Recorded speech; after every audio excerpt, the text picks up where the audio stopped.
We talk about how an investor might view money. We talk about how the spender views money, whether you're buying, whether you're paying cash or you're financing. When you need to buy things, you got to pay for it somehow. So you're either going to pay cash or you're going to finance it. So an investor views money as a way to buy investments. So investor, he would trade his money for an investment and hope that it goes up in value.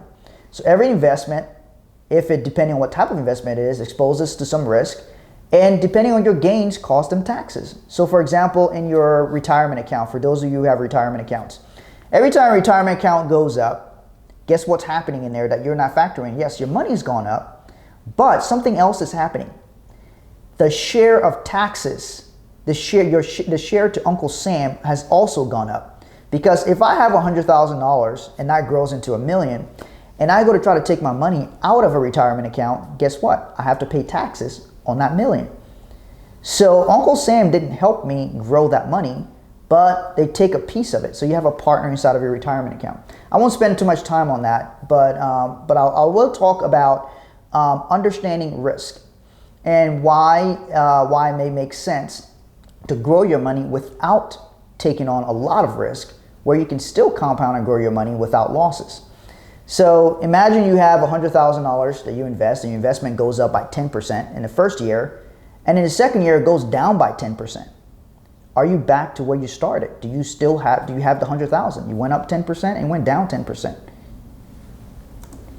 The answer is no. You're down $99,000. So you're still behind where you started with. You actually lost money. So this is something that people don't fully factor in when they're looking at investments. The more you lose, the more you have to gain just to get your money back. That's why we don't like to lose money. That's why Warren Buffett said, don't lose money. So if I have a 10% loss, I need 11% just to get my money back. If I suffer 20%, I have to get 25% just to get my money back.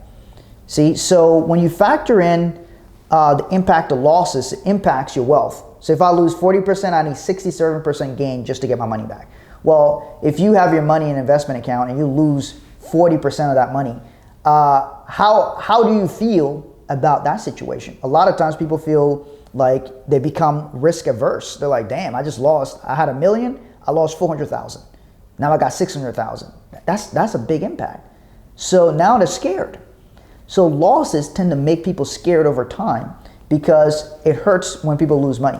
So one of the things we try to look at is, how do you grow your wealth without losses?